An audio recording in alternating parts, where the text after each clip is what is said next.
With respect to the subject of town planning and urban management, इसके बहुत conceptual in nature MCQs आएंगे। इसमें बहुत कोई डायरेक्ट एमसीक्यूज नहीं आते। You have to understand the statement well, इसीलिए कोई प्रिपेयर्ड एमसीक्यूज भी आपको सही वाले नहीं मिल सकते इसके।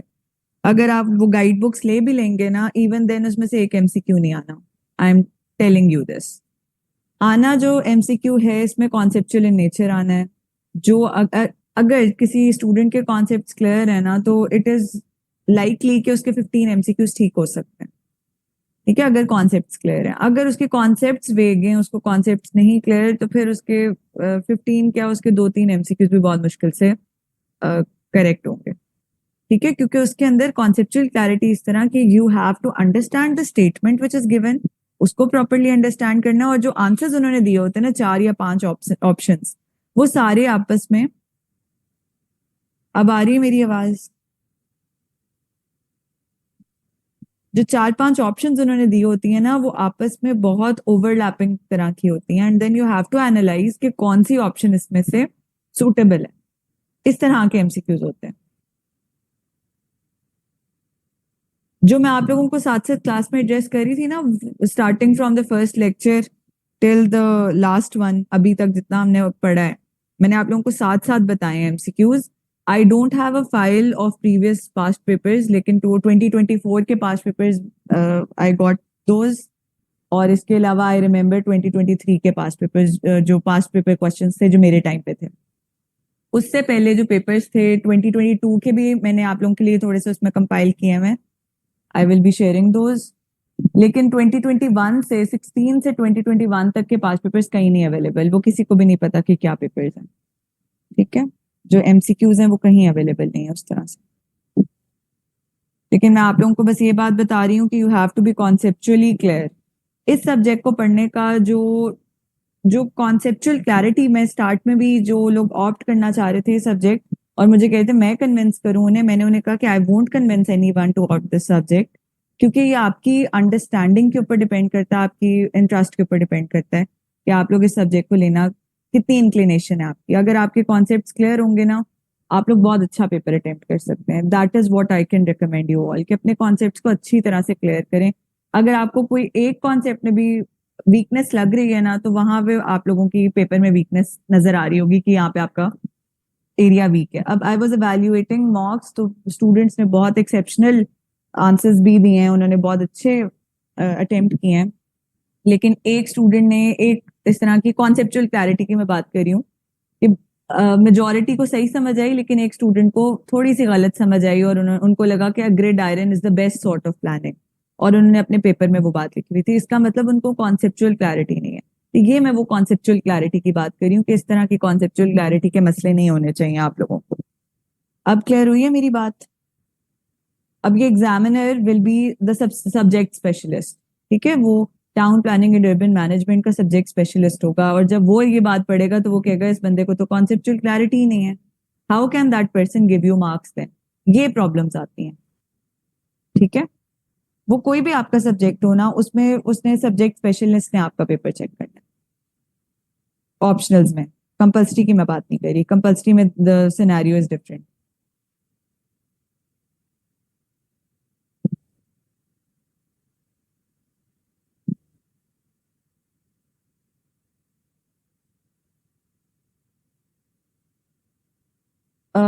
एवरी आर्ग्यूमेंट, अगर तो आप जैसे कोई बात इस तरह से कर रहे हैं कि आपने कोई फैक्ट कोट किया है, लेकिन आप उस फैक्ट के साथ बता नहीं रहे कि यूएन हैबिटेट का है या यूएन के किसी और चीज का है, या फिर आपने एसडीजी के बारे में कुछ बताया, अगर आपने उसको लिंक नहीं किया उस फैक्ट को किसी चीज के साथ, then it is not fine, वो नहीं काम करना।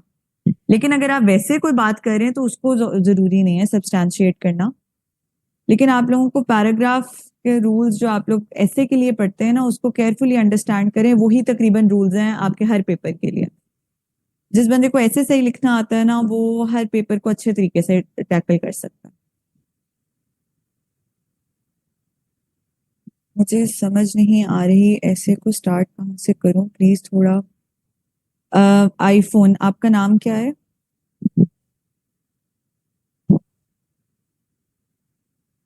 अच्छा, आपको ऐसे की starting point, I don't know कि आपकी इंग्लिश किस लेवल पे है। अगर तो you are weak at English तो फिर आपको सेंटेंस स्ट्रक्चर से स्टार्ट करना चाहिए। आपको सेंटेंस की हर टेक्निकलिटी का पता होना चाहिए कि सेंटेंस कंप्लीट कब होता है, पंक्चुएशन मार्क्स कहाँ लगने हैं। अक्सर स्टूडेंट्स अच्छी इंग्लिश वाले भी पंक्चुएशन की बहुत गलतियां कर रहे होते हैं, तो वो आपने अवॉइड करनी है। उनको बेसिक्स को पढ़ें। ठीक है, सबसे पहले ऐसे को स्टार्ट करने से पहले ना आपने क्या करना है, प्रेसिएंट कॉम्पोजिशन के पेपर के अंदर से जो ग्रामर का 30 मार्क्स का सेक्शन है ना, उसको अच्छी तरह गो थ्रू कर लेना। सेंटेंस करेक्शन, जो इसके अलावा क्या है, पंक्चुएशन, डायरेक्ट इनडायरेक्ट, ये सारी चीजों को ना अच्छे तरीके से गो थ्रू करें। पहली बात ये। उसके बाद एक काम करना है आपने कि 2 से 3 प्रेसीज लिख के देखनी है। ठीक है, आपका इंग्लिश का ना फ्लो एक डेवलप हो जाएगा, जो अगर आपको थोड़ा सा वो ब्रेकिंग द आइस वाली चीज की जरूरत है, ये काम कर लें। उसके बाद come towards the next thing, जो कि अब आपका ऐसे है। ठीक है, उसके अंदर सेंटेंस स्ट्रक्चर आपने अब करेक्ट कर लिया है प्रेसी पढ़ के। Now come towards the development of a paragraph. Paragraph लिखने के रूल्स सीखें। उन रूल्स को लर्न करने के बाद आई ऑलवेज मेंशन दिस के जो पैराग्राफ होता है ना, इट इज अ मिनी ऐसे। केयरफुली उसको लिखना सीखें। पैराग्राफ आपका अगर परफेक्ट हो जाता है ना, बॉडी पैराग्राफ, तो फिर आप आ जाए इंट्रोडक्टरी पैराग्राफ के पास, आप आ जाए कंक्लूजन पैराग्राफ के ऊपर। इन सारी चीजों को साथ साथ कवर करके आपके पैराग्राफ स्ट्रक्चरिंग ठीक हो जाएगी। और फिर आपने अपने आउटलाइन की स्ट्रक्चरिंग को ठीक करना है। ये सारी चीजें आपने बिट्स एंड पीसेस में, चंक्स में सारी चीजें कवर कर ली। Now you are good to go to write a paragraph, write an essay. Essay के अंदर भी there are certain technicalities with respect to the topics जो उन्होंने दिए होते हैं। तो मैंने उससे रिलेटेड आप लोगों के लिए एग्जामिनर रिपोर्ट की जो वीडियो बनाई है ना, वो आप लोग केयरफुली उसको गो थ्रू करें। और जिन लोगों को समझ नहीं आ रही थी कि स्टार्ट कैसे करना है, उससे रिलेटेड भी there is a beginners guide, उसको एक दफा देख लीजिएगा। तो I hope that will help you. बाकी मैं पॉलिटिकल साइंस वाला भी इसी तरह से एड्रेस कर देती हूँ। क्वेश्चन जो उन्होंने पूछा था, मिस ही ना हो जाए वो, how to attempt answers particularly of political science. अच्छा, पॉलिटिकल साइंस आप पेपर 1 की बात कर रही हैं या पेपर 2 की, ये भी मुझे बताएं।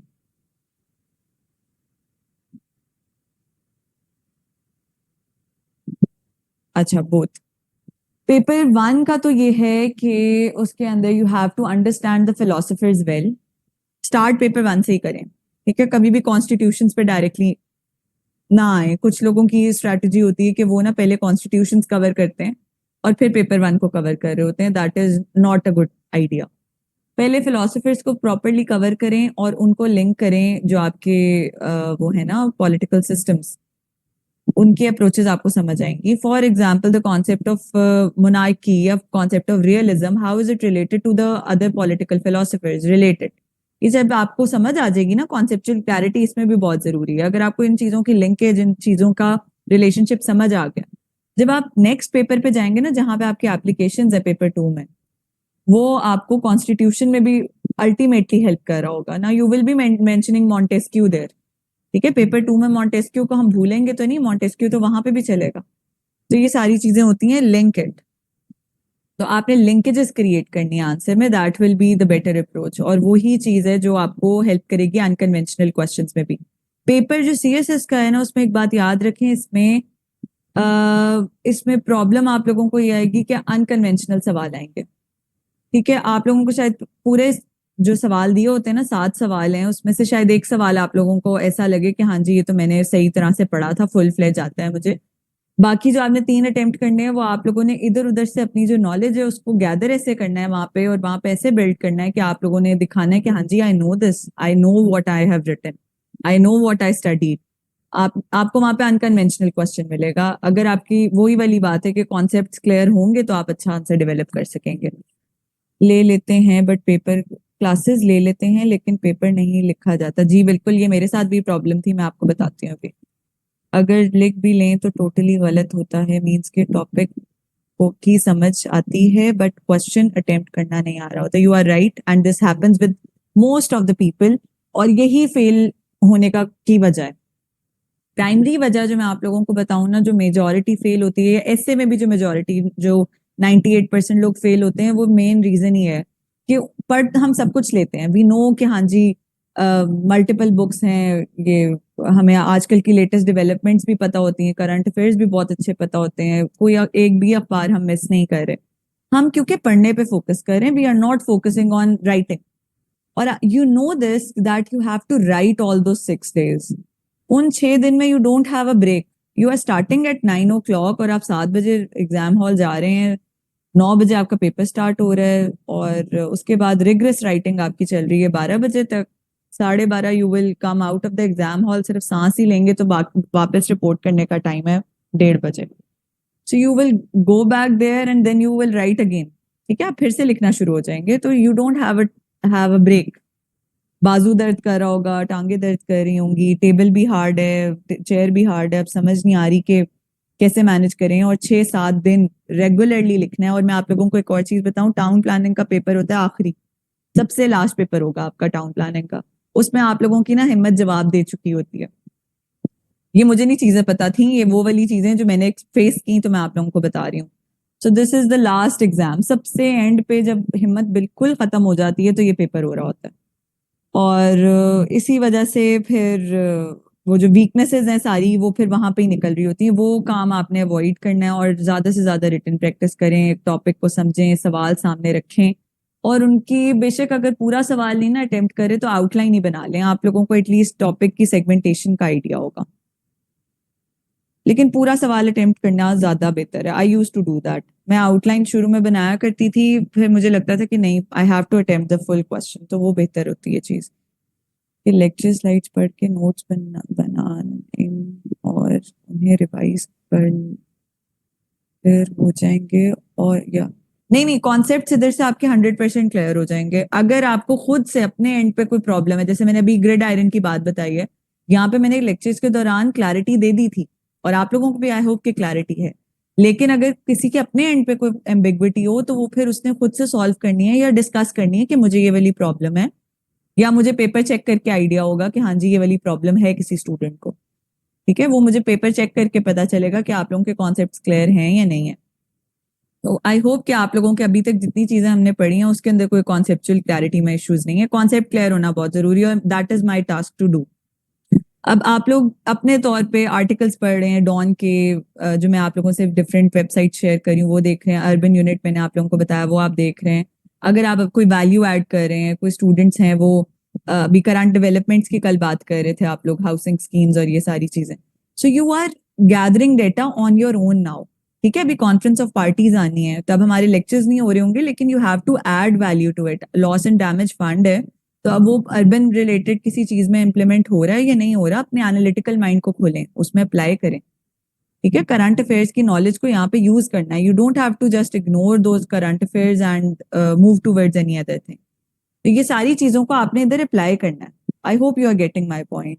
For contemporary question of current affairs related to current of political science related to current affairs, how to answer them. Contemporary questions of political science. Kindly ask a specific one. जैसे कि contemporary questions तो आते ही हैं, paper 2 में तो लाजमी आते हैं ना political science के।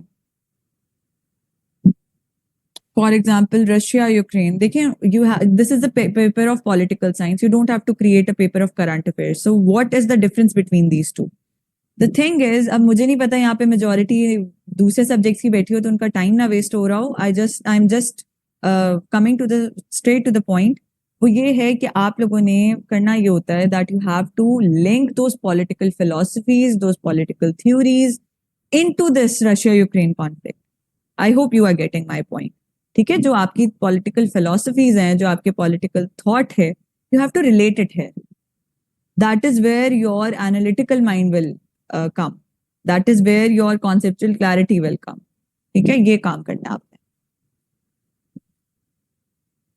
लेकिन जैसे I was giving an example of Montesquieu for example, तो आप लोगों को पता है सेपरेशन ऑफ पावर का अगर उसका कॉन्सेप्ट है, तो जो भी सेपरेशन ऑफ पावर की जहां पे भी डिस्कशन हो रही होगी, you have to talk about that political philosopher. इसी तरह सोशल कॉन्ट्रैक्ट है, तो सोशल कॉन्ट्रैक्ट की दुनिया जहान में से कहीं कोई किसी कॉन्स्टिट्यूशन की या सोशल कॉन्ट्रैक्ट की बात हो रही है, या किसी या for example there is a concept of, ये 3 सोशल कॉन्ट्रैक्चुअलिस्ट्स हैं हमारे, तो आपने उनको फिर उनसे रिलेट करना है। आपने पेपर 2 के अंदर कॉन्टेम्प्रेरी डिबेट्स के अंदर, रशिया यूक्रेन के अंदर, या किसी भी कॉन्टेम्प्रेरी डेवलपमेंट के अंदर उन पॉलिटिकल टर्म्स को, फॉर एग्जाम्पल पॉलिटिकल कल्चर का वर्ड है, अब पॉलिटिकल कल्चर का वर्ड जो है वो रशिया और यूक्रेन के अंदर या उसकी जो टर्म है वो कैसे रिलेट करती है, you have to think about it. इसी तरह से पॉलिटिकल ओपिनियन है, पब्लिक ओपिनियन है। अब पब्लिक ओपिनियन अगर हम लिंक करें as political scientist to this conflict Russia Ukraine, तो पब्लिक ओपिनियन जो है वो यूक्रेन वालों का डिफरेंट है, वो रशिया वालों का डिफरेंट है, and that is where the conflict arises. ठीक है, तो इस तरह की छोटी छोटी चीजें डिपेंड्स अपॉन द क्वेश्चन, जो क्वेश्चन वो पूछ रहे होते हैं, तो आपने उसके साथ उसको लिंक करना है। Don't go irrelevant, stay relevant and talk about those political theories and relate it with the political concepts, जो भी उन्होंने आपसे contemporary affair का क्वेश्चन पूछा हुआ। कॉन्सेप्चुअल क्लैरिटी पे काम करना है आप लोगों ने, कॉन्सेप्ट्स क्लियर होंगे। अगर आप लोगों को कोई एक पॉइंट भी, जैसे अभी मैं आप लोगों से बार बार सिलेबस क्यों शेयर करती हूँ और मैं आप लोगों को क्यों कहती हूँ ये बहुत इंपॉर्टेंट चीज है।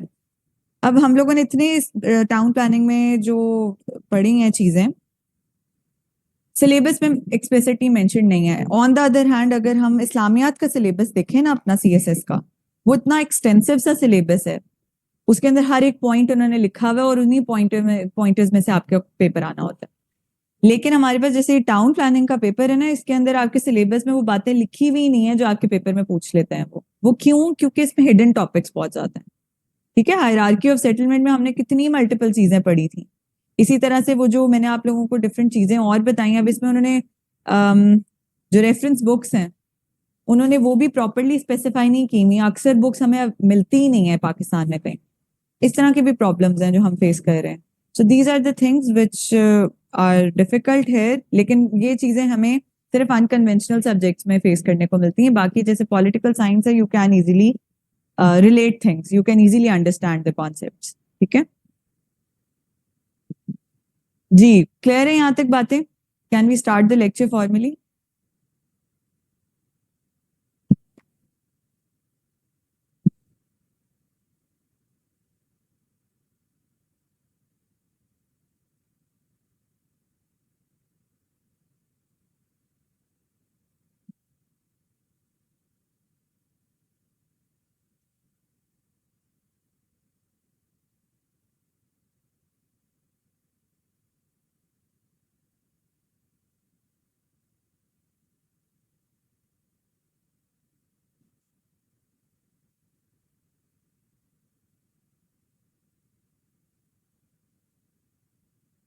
क्या क्वेश्चन है? What is developmental control?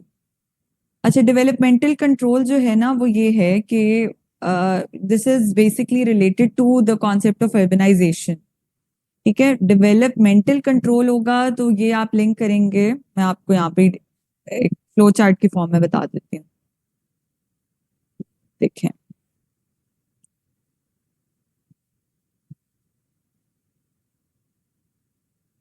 इसको हम लिंक करेंगे अर्बनाइजेशन के कॉन्सेप्ट से जो हमने पढ़ा था। अभी मैं आपको सारा एक्सप्लेन करती हूँ। Then we will relate this further to urban sprawl. ठीक है, डेवलपमेंटल कंट्रोल के अंदर हमारे पास बिल्डिंग कोड्स आते हैं। हमारे पास वो जो क्या मैंने आप लोगों को कॉन्सेप्ट बताया था, building what was that concept, developmental building and developmental control, ये basically building and developmental control से रिलेटेड है।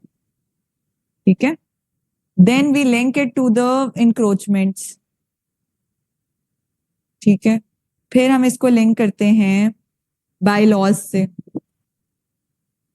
ठीक है, अब देखें जितनी हमारे पास सिटीज हैं, यस बाय लॉज, हाँ जी, जितने हमारे पास सिटीज हैं ना, इन सारों के हमने अगर for example we have specified कि अर्बनाइजेशन कितनी होगी या रूरल अर्बन माइग्रेशन उस सिटी में कितनी होगी, उसकी पॉपुलेशन डिफाइंड होगी, और उसके बाद वहां पे फिर उन्होंने डिफरेंट सैटेलाइट टाउन्स बनाने या कोई उन्होंने एक्सटर्नल डेवलपमेंट करनी है, किसी और सिटी को अर्बनाइज करना है, तो फिर उनकी लिमिट डिफाइन हो जाएगी।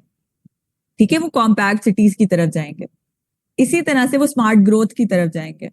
देन बिल्डिंग कोड्स या बाय लॉज जो है ना, वो डिफाइन हो जाते हैं बाय दैट स्पेसिफिक अथॉरिटी। वो उस सिटी की स्पेसिफिक अथॉरिटी होगी या उस सोसाइटी की स्पेसिफिक अथॉरिटी होगी। जैसे लाहौर के अंदर सिर्फ एलडीए नहीं है, ठीक है, डीएचए है, बहरिया है, इसी तरह से मेट्रोपॉलिटन कॉरपोरेशन है। ठीक है, तो ये सारी चीजें यहाँ पे चल रही हैं, एंड दीज आर डिफाइनिंग ये बिल्डिंग कंट्रोल या डेवलपमेंटल कंट्रोल वो डिफाइन कर रहे हैं कि इस पेरिफेरी से बाहर हमारी डेवलपमेंट्स नहीं होंगी, या यहाँ पे पब्लिक सेक्टर बिल्डिंग्स हैं तो यहाँ पे इस तरह की बिल्डिंग्स प्रिवेल करेंगी. For example I will give you an example of yes like CDA absolutely. जैसे मेट्रोपॉलिटन कॉर्पोरेशन के डोमेन में मॉल रोड जैसे आती है, हम मॉल रोड को देखें तो मॉल रोड के ऊपर no doubt there is certain sort of urbanisation there. वहां पे बहुत ज्यादा ऐसी चीजें हो रही हैं जो कि ग्रेजुअली वहां पे एक तो ट्रैफिक केओस जो क्रिएट हो जाता है. इसी तरह से वहां पे लेन्स उन्होंने डिफाइन किए हैं फॉर द पब्लिक, क्या कहते हैं उन्हें, बसेस ट्रांजिट के लिए उन्होंने लेन्स डिफाइन किए हैं. लेकिन even then there are no sidewalks.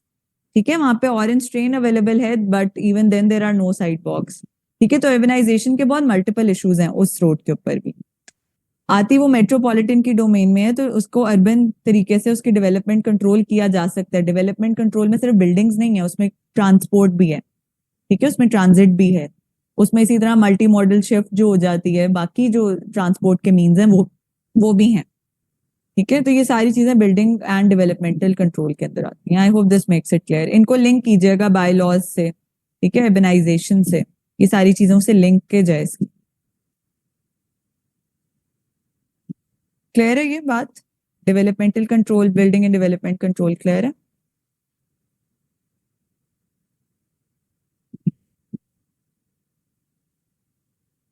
ठीक है. अच्छा, अब हमने आज जो पढ़ना है that is a very interesting chapter, और जिनका एनवायरमेंटल साइंस है वो तो काफी ज्यादा इससे लिंक करेंगे. Sustainability, environmental policy and planning, this is the chapter we are going to discuss. इसके अंदर नेचुरल रिसोर्सेज की मैनेजमेंट और कंजर्वेशन, हेल्दी एनवायरनमेंट को प्रमोट कैसे करते हैं, वो सारी बातों की डिस्कशन है. ठीक है, then we have the next chapter which is the urban information system. और अर्बन इंफॉर्मेशन सिस्टम में एक तो GIS और SPSS उन्होंने लिखा हुआ, रिमोट सेंसिंग लिखा हुआ नहीं है, हम उसको भी डिस्कस करेंगे. ठीक है, तो ये these are the things we are going to discuss today. आप लोग देखते होंगे, is anyone aware of the concept of SDGs?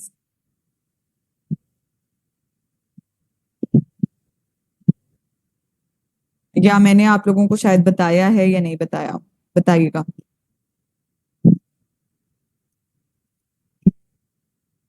Yes, sustainable development goals. ठीक है, how many sustainable development goals are there? 17 SDGs, absolutely. ठीक है, अब उसके अंदर किन किन डायमेंशंस की बात हो रही होती है. इफ यू सी अराउंड, जो हमारे CSS के जितने सब्जेक्ट्स हैं कहीं ना कहीं वो SDGs से लिंक जरूर करते हैं. Same goes with the subject of town planning. Town planning के अंदर से there is a specific SDG जो कि इससे लिंक्ड है, और हम ग्रेजुअली इसकी डिस्कशन की तरफ आएंगे. That is the SDG 11. और SDG जो है वो हमारी करंट अफेयर्स की डिबेट है, करंट अफेयर्स की डिस्कशन है. दोज आर वैलिड टिल 2030, तो तब तक की करंट अफेयर्स का पार्ट है. इसके लिए आई विल बी शेयरिंग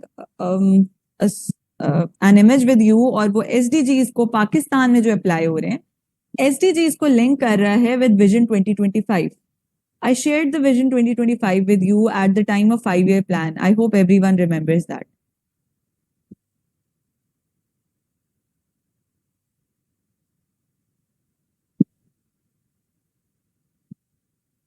तो वो जो विजन 2025 है that is basically linked to the SDGs.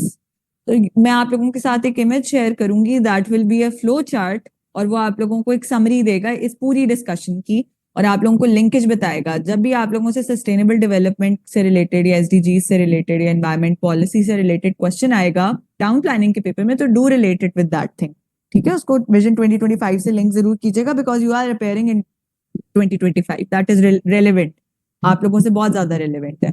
जो अगले साल अपेयर होंगे उनसे वो इरेलीवेंट हो जाएगी चीज, वो पुरानी हो जाएगी बात, तो उसको लिंक कीजिएगा. इसके अलावा मैं आप लोगों को एक और चीज ये बता रही थी रिगार्डिंग एनवायरमेंटल पॉलिसी. ठीक है, अब सस्टेनेबल डेवलपमेंट गोल्स के अंदर मल्टीपल चीजें हैं जिसमें हम लोग कहते हैं कि पॉवर्टी है, हंगर है, सस्टेनेबल सिटीज हैं, और सस्टेनेबल सिटीज की डायमेंशंस कौन कौन सी निकलती हैं उनको भी हम अभी डिस्कस करते हैं. लेकिन जो एनवायरमेंटल पॉलिसी है अब देखिए मैं आप लोगों को जब हम अर्बन हीट आइलैंड इफेक्ट पढ़ रहे थे, I was telling you that there is a problem of heat islands in major cities, mega cities में हीट आइलैंड का प्रॉब्लम है। लेकिन जैसे ही अक्टूबर हम रीच करते हैं तो एक और प्रॉब्लम हमें फेस करने को मिलता है, दैट इज पोल्यूशन, और वो स्मोक का इशू हम फेस करते हैं, that is with respect to the environmental policy. There were a few students जो कि पूछ भी रहे थे कि how can a town planner create a difference socially or environmentally. So there is a significant role a town planner can play with respect to the environment, with respect to the society. जैसे हमने कल crime rate की discussion की थी कि crime rate हम reduce कर सकते हैं बाय डिजाइनिंग प्रॉपर सिटीज। जो सिटीज प्रॉपरली डिजाइन नहीं होते वहीं पे क्राइम रेट प्रिवेल कर रहे होते हैं, पॉवर्टी रेट इंक्रीज होगा या अफोर्डेबल हाउसिंग अवेलेबल नहीं होगी तो क्राइम रेट तो ऑटोमेटिकली इंक्रीज होगा। इसी तरह से इन्वायरमेंटल पॉलिसी भी वही वाली चीज है, ठीक है। इन्वायरमेंटल पॉलिसी पाकिस्तान में there are a number of environmental policies और प्लानिंग के मैकेनिज्म्स जो कि इन चीजों को इम्प्लीमेंट करा रहे होते हैं और इससे रिलेटेड बहुत पॉलिसीज बनी हैं। हमने जब स्टार्ट में डिस्कशन की थी मैंने आप लोगों के साथ एक एग्जाम्पल भी शेयर की थी और मैंने आप लोगों को एक टर्म से इंट्रोड्यूस कराया था, that was environmental impact assessment. याद है आप लोगों को?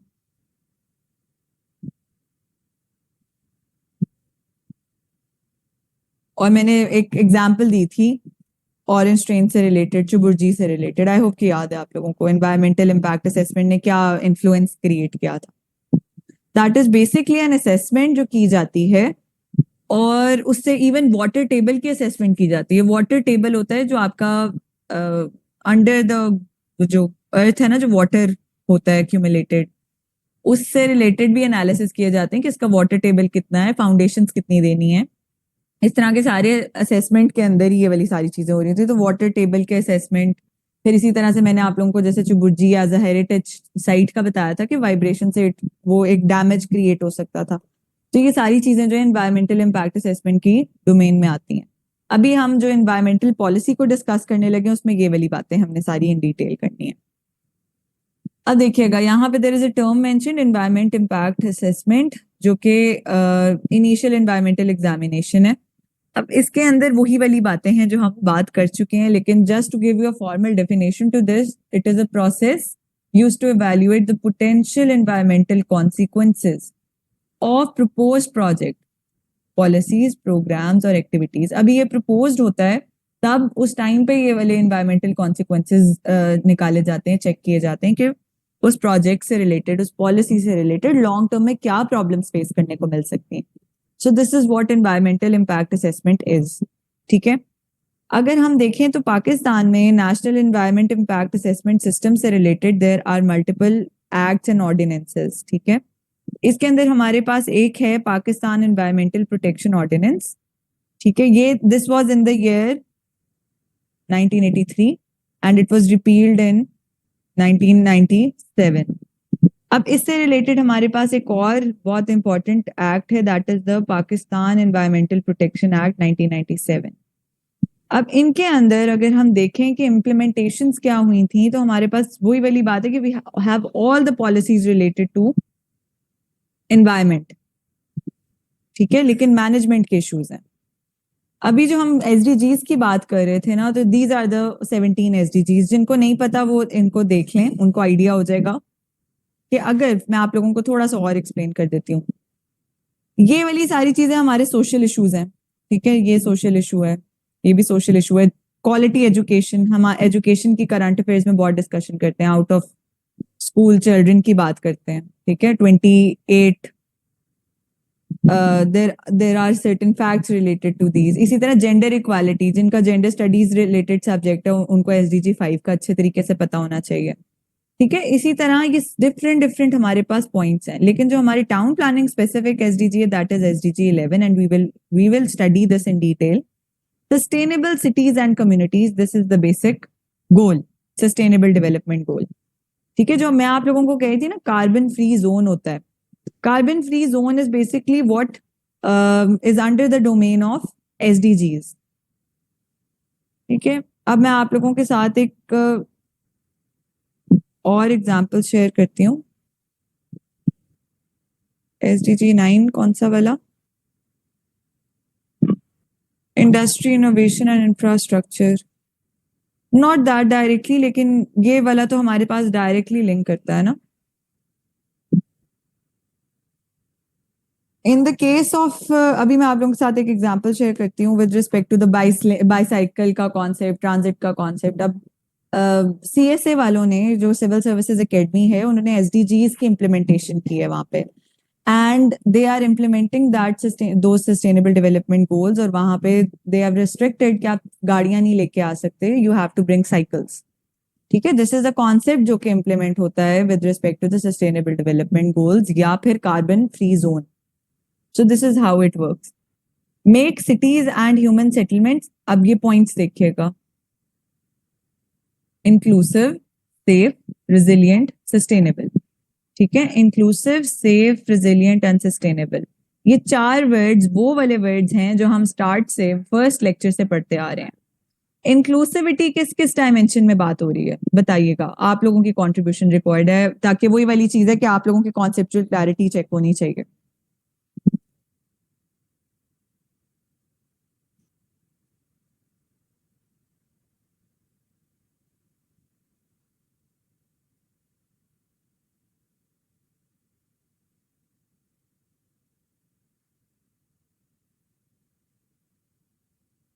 Participation of all socio-economic background for everyone from diverse social strata. Absolutely. तो इसी तरह हमने जैसे लास्ट लेक्चर में जो कल डिस्कशन कर रहे थे हम, तो उसमें भी हम यही बात कर रहे थे ना कि अफोर्डेबल हाउसिंग क्यों देनी है लोगों को, जरूरी क्यों है, ताकि इंक्लूसिविटी क्रिएट हो. इसी तरह से अगर हम प्रोमोट कर रहे हैं ट्रांजिट को, तो प्रमोट क्यों कर रहे हैं, ताकि वो जो सोशल स्ट्रैटिफिकेशन हमारी सोसाइटी में होती है कि इसके पास गाड़ी है या इसके पास साइकिल है या इसके पास ये ट्रांजिट पे ट्रैवल कर रहे हैं, तो वो स्ट्रैटिफिकेशन कोई लॉजिकल है नहीं. और अगर कोई प्राइम मिनिस्टर भी ट्रांजिट में ट्रैवल कर रहा है, तो इट इज वो इंटरनेशनली वाली चीजें प्रैक्टिस होती हैं. ठीक है, इंटरनेशनल अगर हम देखें तो वो ट्रांजिट में ट्रैवल कर रहे होते हैं. It is a part of their routine. तो ये सारी चीजें होती हैं. There was a news regarding the Canadian Prime Minister previously. तो इस तरह की हमारे लिए न्यूज है, उनके लिए रूटीन का पार्ट है. ठीक है, इसी तरह से safe and resilient cities. Safety किस चीज में आती है? सेफ्टी के अंदर कौन से पॉइंट्स हैं? क्राइम फ्री, ओके, बिल्कुल. और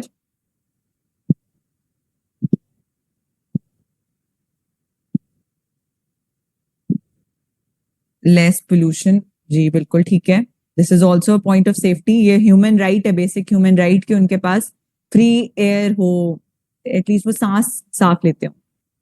safe for all genders. I was waiting for this point. मैंने आप लोगों से आरिफ हसन की आरिफ हसन का जो आर्टिकल था जेंडर वुमेन के लिए अर्बन स्पेसेस, उससे रिलेटेड कोई बात की थी प्रीवियसली?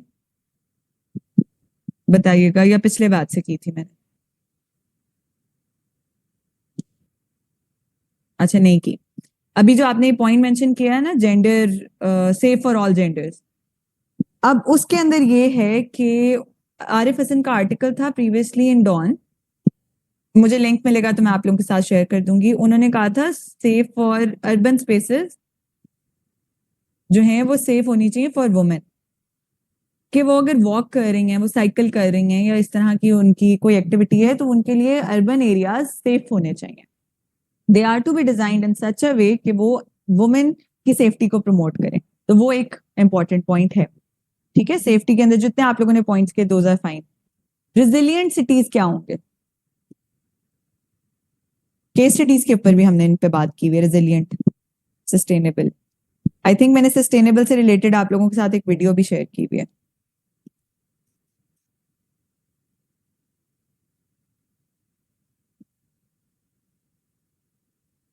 जी बिल्कुल, ठीक है, क्लाइमेट चेंज को कर सके वो.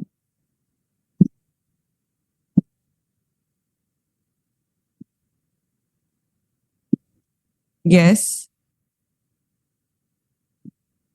अ गुड केस स्टडी, बिल्कुल, कोपेनहेगन. ठीक है, तो यही वाली सारी चीजें हैं विच आर रेलिवेंट है. और आप लोग ये अब अपनी ब्रेनस्टॉर्मिंग से मुझे चीजें बता रहे हैं. I am not telling you.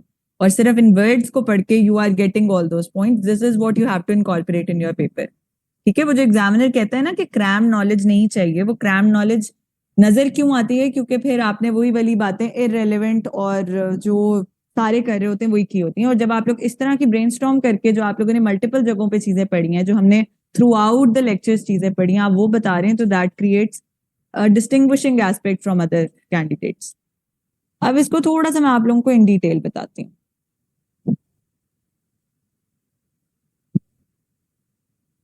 SDG 11 जो है उसके अंदर उन्होंने जो बात की है, that is titled sustainable cities and communities, और this is a part of 17 SDGs जो हमने अभी डिस्कस कर ली बात। जो ये सारे पॉइंट्स लिखे हुए हैं इस डायग्राम को देखें, this is a summary. Slums हमने कल डिस्कस किए हैं कि स्लम्स बहुत ज्यादा हैं ऑल अक्रॉस द ग्लोब। ठीक है, 1.1 billion urban residents are living in slums.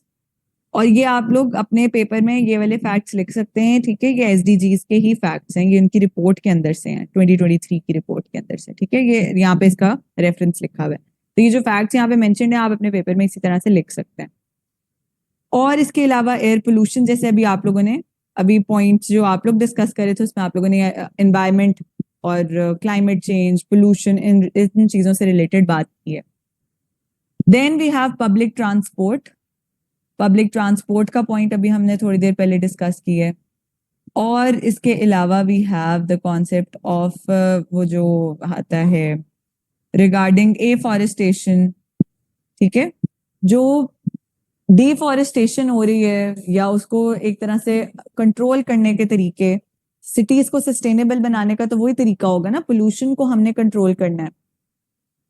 जो ये होते हैं जो वाटर बॉडीज होती हैं, जैसे सी है या इस तरह के ओशंस हैं, या फिर ये जो ग्रीन कवर होता है प्लांटेड ज्यादा से ज्यादा, these are basically carbon absorb, ये कार्बन को एब्जॉर्ब कर रहे होते हैं। और ये एनवायरमेंट फ्रेंडली इसीलिए होते हैं क्योंकि ये कार्बन को एब्जॉर्ब कर रहे हैं। और वो जो कार्बन फुटप्रिंट हमारा इंक्रीज हो रहा है या हमारे पास एक हैजर्ड क्रिएट हो रहा है इन टर्म्स ऑफ द एनवायरमेंट, वो सारा वहां पे प्रिवेंट हो जाता है। तो ये सारी चीजें हैं जो इससे लिंक करती हैं।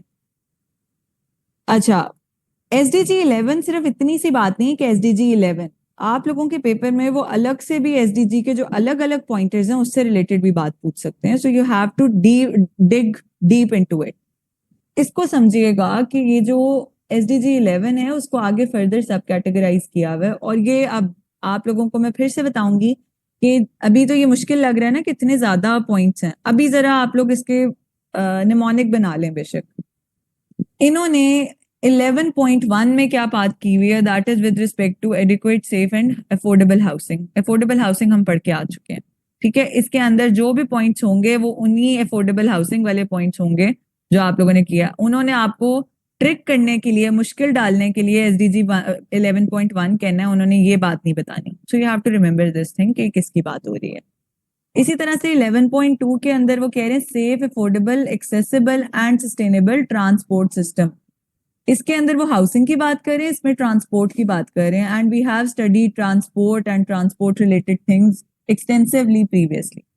वो आपको 11.2 कहेंगे, ये बात नहीं बताएंगे जस्ट टू कंफ्यूज यू। ठीक है, तो आप लोगों ने याद रखना है कि सेकंड में ट्रांसपोर्ट की डिस्कशन है। देन वी हैव 11.3 और उसके अंदर inclusive, sustainable, urbanisation and capacity of participatory integrated sustainable human settlements. We have discussed human settlements, we have discussed participatory approach, we have discussed urbanization. किया या नहीं किया बताएं।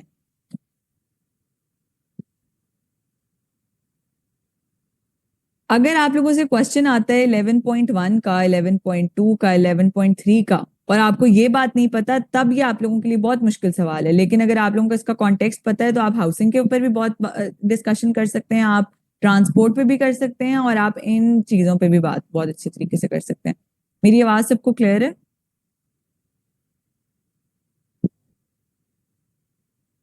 ठीक है। Then we have the next thing which is regarding culture and natural heritage. ठीक है, culture and natural heritage से रिलेटेड उन्होंने कहा है कि सेफ गार्ड करना है। अब मैंने आप लोगों को जब मोहनजोदारो हम पढ़ रहे थे तो मैंने कहा था कि व्हेन 2022 के फ्लड्स जब आए थे तो इट वाज एट रिस्क।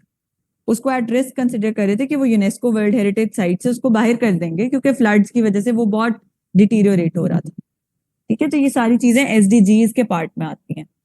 इसी तरह से हमारे पास नेक्स्ट पॉइंट है that is with respect to the significantly reduce the number of deaths and number of people affected and substantially decrease the direct economic losses relative to the global water related disasters and protecting the poor and people in the vulnerable situation. अच्छा, इसके अंदर ये वाली बात हो रही है with respect to the poor, जो हमने सोशल स्ट्रेटा की बात की है, इंक्लूसिविटी की भी बात करनी है ना हमने, वल्नरेबल सिचुएशन में जो जो हैं उनकी बात हो रही है, और जो डिजास्टर्स रिलेटेड यहाँ पे चीजें हैं उनसे रिलेटेड बात हो रही है। ठीक है, तो इस एसडीजी में एसडीजी 11.5 में इन पॉइंटर से रिलेटेड बात होगी। देन वी हैव एसडीजी 11.6 जिसके अंदर we have the discussion regarding waste management. आप लोगों का जो जीएसए का सिलेबस है ना उसमें आप लोग पढ़ेंगे सॉलिड वेस्ट मैनेजमेंट।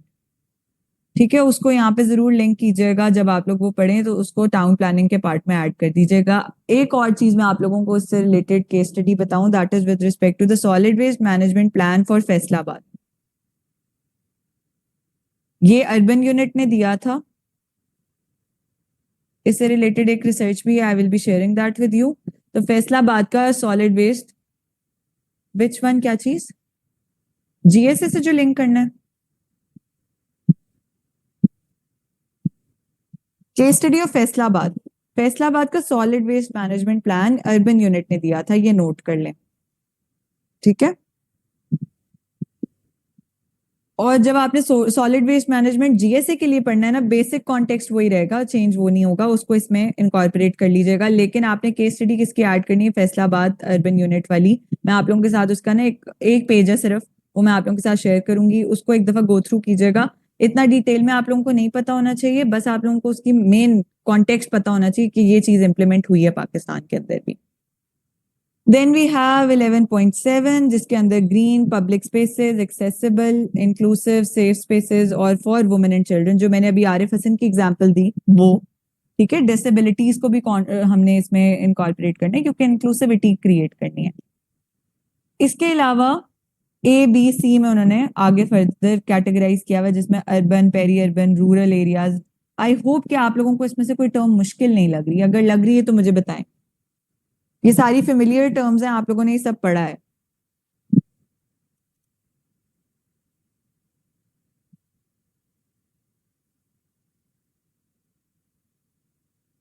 अभी मैं अगर आप लोगों को ये वाला पार्ट ना दिखाऊं और इतनी बात कर दूं ना, तो आप लोगों ने कंफ्यूज हो जाना है। ये बातें आप लोगों की एक्सप्लेनेशन के लिए इंपॉर्टेंट है। आई एम ग्लैड कि समझ आ रही। पेरी अर्बन होता है, देखें, this is an urban area जहाँ पे सारी डेवलपमेंट हो रही है। This will be a rural area जहाँ पे एग्रीकल्चरल चीजें चल रही हैं। पेरी अर्बन इसके दरमियान का एरिया है जो कि अर्बन से थोड़ा सा लिंक है और पेरी रूरल से थोड़ा सा दूर है। यहाँ पे पेरी अर्बन की वजह से स्प्रॉल डेवलपमेंट भी हो रही होती है। ठीक है, पेरी अर्बन डेवलपमेंट ही होती है जिसकी वजह से स्प्रॉल क्रिएट हो जाता है।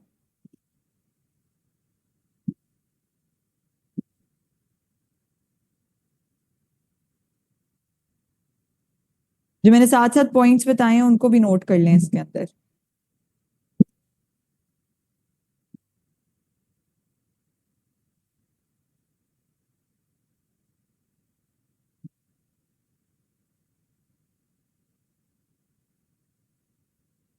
अच्छा, इसके अलावा जो हम पार्टिसिपेटरी और पब्लिक को इनकॉर्पोरेट करने की बात करते हैं, ये तो वही वाली डायग्राम है जो हम स्टार्ट में डिस्कस भी कर रहे थे और मैंने आप लोगों को कल भी ये रिवाइज कराई है। So you can utilise this one here as well. ठीक है, क्योंकि इसके अंदर भी वही 3 एस्पेक्ट्स की बात है। अब ये मैंने आप लोगों को बताना है। देखें, public design, public space design जैसे जो इंक्लूसिव होगा, फॉर एग्जांपल जिसके अंदर अर्बन डिजाइन प्रॉपर होगा, स्ट्रीट फर्नीचर प्रॉपर होगा, उसके अंदर क्लाइमेट चेंज या क्लाइमेट की जो फैक्टर्स हैं वो प्रॉपरली इनकॉर्पोरेटेड होंगे, वो सारी चीजें हैं। इसके अलावा जो हमने कल बात डिस्कस की थी पब्लिक पॉलिसी के अंदर, वो ये वाली है, that is regarding the bottom up adaptation. And then we have the concept of urban design and climate change. ठीक है, इसके अंदर हमने कौन कौन से फैक्टर्स करने हैं, जिसके अंदर अडेप्टेबिलिटी हो, लो रिस्क हो, ठीक है, और माइक्रो क्लाइमेट डेवलपमेंट हो। तो हमने इन सारी चीजों को इनकॉर्पोरेट करना है अपने पब्लिक स्पेस डिजाइन के अंदर।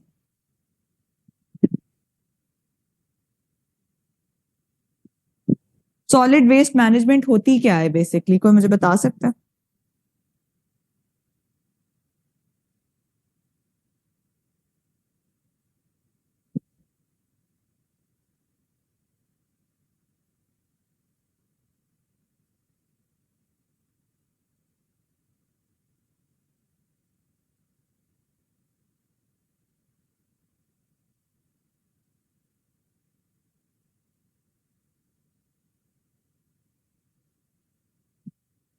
The treatment of waste through scientific methods, you are right, ऐसा ही है।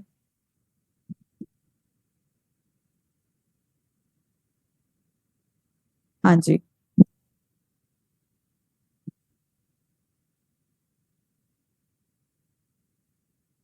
हाँ जी, बिल्कुल ऐसी चीज है।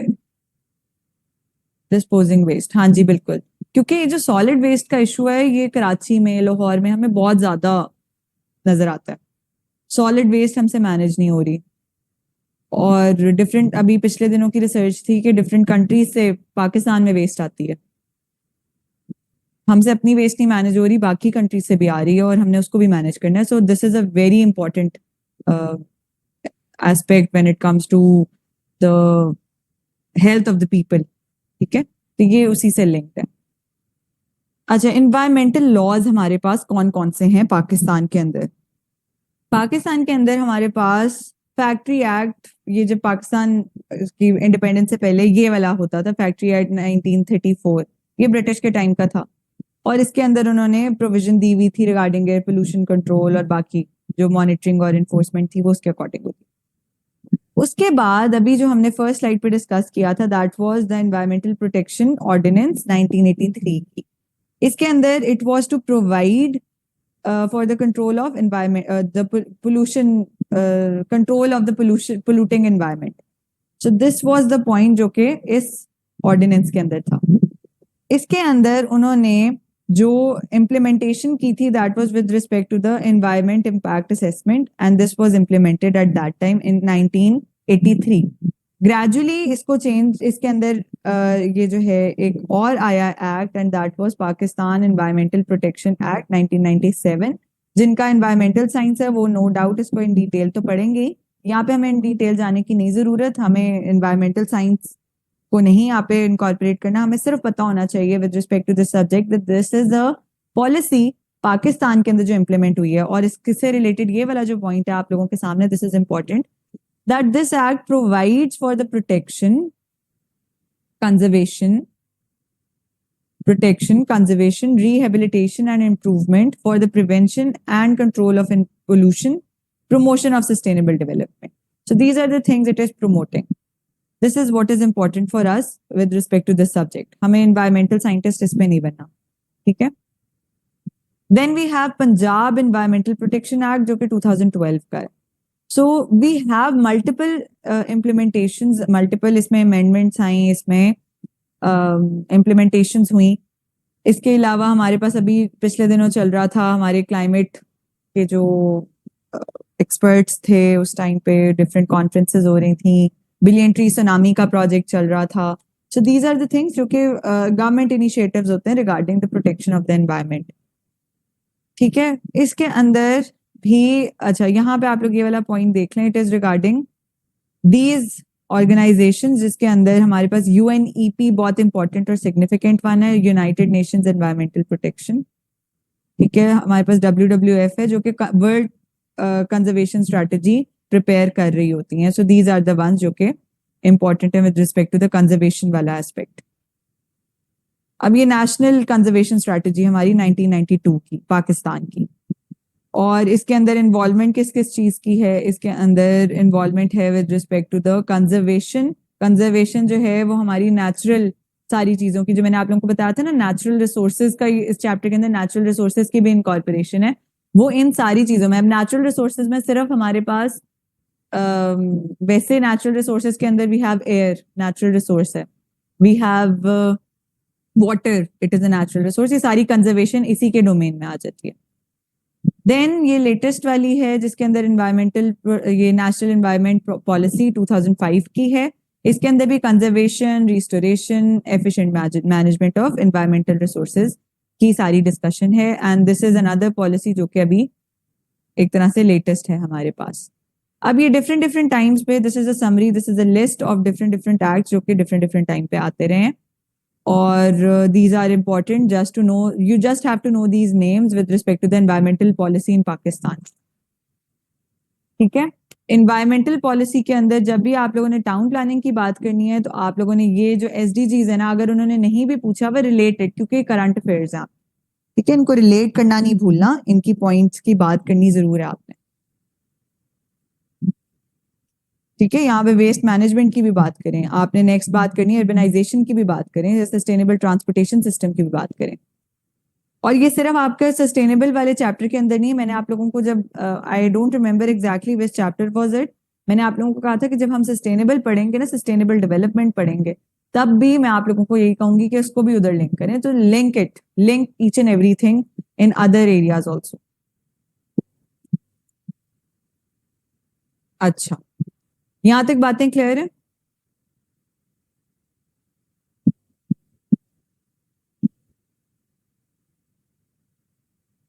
ठीक है, अच्छा जी, नेक्स्ट चीज जो है ना, this is also very important concept. जब हम ITS पढ़ रहे थे ना, तो ITS एक और इंफॉर्मेशन सिस्टम ही है, ठीक है, इंटेलिजेंट ट्रांसपोर्ट सिस्टम है वो।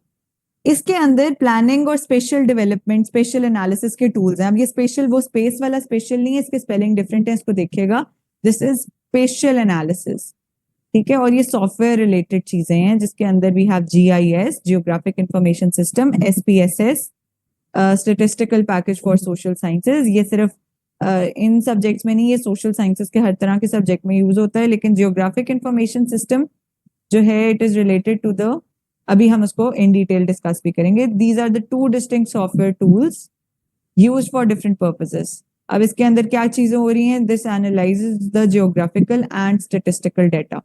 ये आपको जियोग्राफिकल डेटा देता है और फिर इसको कन्वर्जन के लिए हम इसको SPSS को भी यूज करते हैं, ठीक है। अब इसमें कौन कौन सी चीजें हो रही हैं, इसके अंदर ये हमें हेल्प कर रहे हैं in planning, in zoning, in transportation, in utilities, food management, urbanization, इन सारी चीजों में आपको, डेमोग्राफिक्स में, पब्लिक पॉलिसी, हर तरह की चीज में ये आपको हेल्प कर रहा है। आई will give you an example कि अगर ये ना हो तो फिर कैसे चीजें चल रही होती हैं। व्हेन आई वाज स्टडिंग, तो हमारी अर्बन के जो प्रोजेक्ट्स होते थे, हम उसके लिए we use to conduct certain sort of site visits. हमारे मल्टीपल साइट विजिट्स होते थे एक ही जगह पे, और हमने वहां पे सारे एनालिसिस, जो यहाँ पे सिर्फ ये पॉइंटर्स लिखे हुए ना, कि ये सिर्फ आपको एक टूल है, एक सॉफ्टवेयर है जो आपको सारी लेयरिंग दे देता है, प्लानिंग भी, जोनिंग भी, ट्रांसपोर्टेशन, उसकी यूटिलिटीज, उसका लैंड यूज, अर्बनाइजेशन, लोगों की डेमोग्राफी, डेमोग्राफी होते हैं पॉपुलेशन शिफ्ट, पुरानी मॉर्फोलॉजी, सारी चीजें वो आपको बता देता है।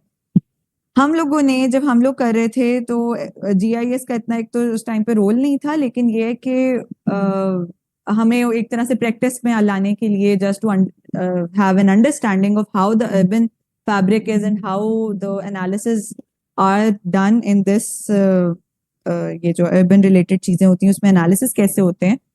तो we use to visit the sites multiple times, we use to analyse the traffic flow. हम वहाँ पे टाइम के एक प्रॉपर टाइम ड्यूरेशन में वहां खड़े रहते थे, just to analyse the traffic flow, कितने गाड़ियां कितने टाइम के बाद गुजर रही हैं फॉर एग्जाम्पल, या लैंड यूज क्या है उस स्पेसिफिक जगह का, कि वहां पे कमर्शियल एक्टिविटीज क्या हैं, या कोई अगर बाई लॉज की है, डेवलपमेंटल कंट्रोल जो है वो प्रॉपरली इंप्लीमेंट नहीं हो रहा, तो वो क्यों नहीं हो रहा, अगर वहां पे रेजिडेंशियल एरिया होना चाहिए था और वहां कमर्शियल एरिया प्रिवेल कर रहा है। तो ये सारी चीजें हम प्रॉब्लम्स आइडेंटिफाई किया करते थे, और this is made easy by this GIS का टूल, ठीक है। अब वहां पे जाके आपको इतने मल्टीपल टाइम सर्वे नहीं करने पड़ते, आप सिर्फ एक GIS का टूल, एक सॉफ्टवेयर के थ्रू वो सारे एनालिसिस विद इन मिनट्स निकाल सकते हैं। अच्छा, GIS जो है, अगर हम इसको इन डिटेल देखें तो this is basically divided into, अच्छा डिविजन्स मैं आप लोगों को बाद में बताती हूँ, पहले मैं आप लोगों को ये बताती हूँ कि व्हाट इट बेसिकली इज। तो यहाँ पे there is a definition for you just a second. अच्छा, it is a computer based system using which includes software, hardware, people, geographic information। ठीक है, इन चार चीजों के कॉम्बिनेशन से जियोग्राफिक इंफॉर्मेशन सिस्टम बनता है और ये मैपिंग का सॉफ्टवेयर है। ये जो आप लोगों के सामने डायग्राम है, this basically is the summary of the definition कि जीआईएस अर्बन प्लानिंग से कैसे लिंक्ड है। जीआईएस तो आप जीएसए में भी पढ़ते हैं ना, लेकिन आपने पेपर के अंदर जब बात करनी है तो जीएसए वाली बात यहाँ पे नहीं होगी, आपने यहाँ पे अर्बन प्लानिंग रिलेटेड बात करनी है। इवन इफ उन्होंने आपको कहा write a short note on GIS, ठीक है, उन्होंने अर्बन प्लानिंग से रिलेशनशिप नहीं क्रिएट किया, लेकिन आपको पता है this is the paper of town planning and urban management, you have to relate it with your subject. ठीक है, तो जीआईएस का linkage with urban planning in terms of spatial and mapping, spatial analysis and mapping और जियो processing functions, इन चीजों से linkage कैसे है और स्पेशल एनालिसिस और मॉडलिंग कैसे होती है, ये सारी चीजें with respect to the data. इसके अंदर जो नेक्स्ट चीज है that is with respect to the key features. जैसे मैंने बताया, एक होता है स्पेशल एनालिसिस, एक होती है चीज मैपिंग, फिर जियो कोडिंग, नेटवर्क एनालिसिस और स्पेशल क्वेरीज। ये सारी चीजें जो हैं इसके फीचर्स हैं। वही वाली डायग्राम यहाँ पे आप लोगों के लिए एक और है, सेम है, ये आप लोग एज इट इज पेपर में यूज कर सकते हैं। Whenever there is a question of GIS you can utilise this diagram. Basically ये अर्बन प्लानिंग से लिंकेजेस की समरी दे रही है आपको। इसके अलावा जो जीआईएस है वो अर्बन इंफ्रास्ट्रक्चर सिस्टम के अंदर जैसे ट्रांसपोर्टेशन सिस्टम्स हैं, जैसे डिजास्टर मैनेजमेंट है, डिजास्टर रिस्क मैनेजमेंट हम करते हैं, उसके अंदर GIS plays an very important role. मैंने जब आप लोगों को एनडीएमए और पीडीएमए इंट्रोड्यूस कराया था, मेरी आवाज आ रही है, सबको क्लियर हो रहा है, कंफ्यूजन तो नहीं आ रही, एम आई गोइंग, मैं बहुत ज्यादा तेज तो नहीं जा रही, क्लियर हो रही है बातें? ठीक है, जब मैंने आप लोगों को एनडीएमए और पीडीएमए बताया था, पीडीएमए, ठीक है, मैंने आप लोगों को कहा था कि we will be linking it with GIS और जीआईएस के अंदर डिजास्टर प्लानिंग और प्रिपेयर्डनेस के अंदर कैसे ये रोल प्ले करता है, तो एनडीएमए के अंदर इसका कितना इंपॉर्टेंट रोल है वो एक इंपॉर्टेंट चीज।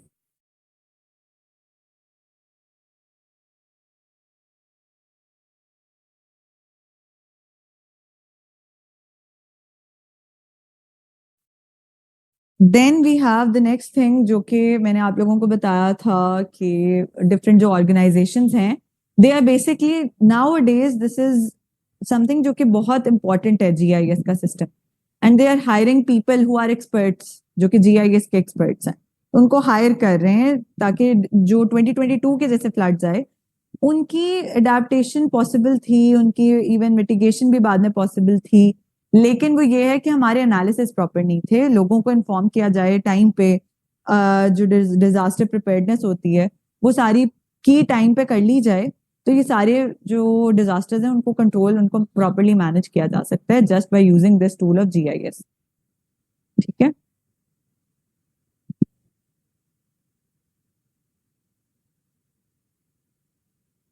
अब जो मैं आप लोगों से लेयरिंग की बात करी थी ना, वो ये लेयरिंग है, दिस इज द वर्ल्ड। ठीक है, अब हम उसको जीआईएस पे जब शिफ्ट कर रहे हैं ना, तो ये दो तरह की शिफ्टिंग होती है, एक रास्टर और एक वेक्टर की फॉर्म में होती है। सिर्फ इनका नाम समझें, कोई इतनी डिटेल्स में नहीं जाने की जरूरत। ये बेसिकली वो जब हम उसको कन्वर्ट करते हैं ना, तो जैसे अगर किसी को फोटोशॉप या इलिस्ट्रेटर आता हो तो उसमें भी रास्टर और वेक्टर की डिस्कशंस चलती हैं। I don't want to go into the details, it is irrelevant for discussion. हम लेयरिंग की बात करते हैं। लेयरिंग जो इंपॉर्टेंट है that is with respect to elevation, the land use, parcels, street and then the zoning। जो ये वही वाली चीजें हैं, स्ट्रीट या ट्रांसपोर्टेशन कह लें, these are all the things जो कि इस जगह पे लोकेटेड है और उसने हमें लेयर बाय लेयर हर एक की इंफॉर्मेशन अलग अलग तरीके से दे दी। Now we don't have to visit that area multiple times, we don't have to make analysis multiple times. अब हमारे पास एक सिंगल वो सारी एनालिसिस के थ्रू हमारे पास ये सारी लेयर्स सारी क्रिएट हो गई हैं, and now we can create decisions, और इन सारी चीजों पे अब डिसीजंस प्रॉपर्ली क्रिएट किए जा सकते हैं।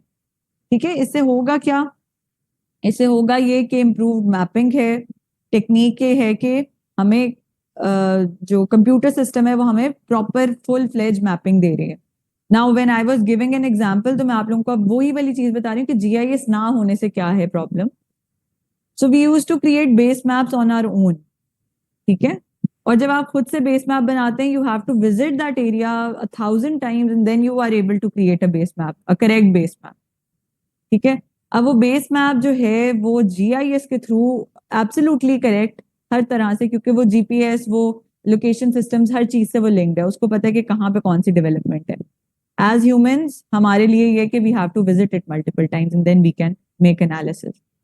Then the access to vital information.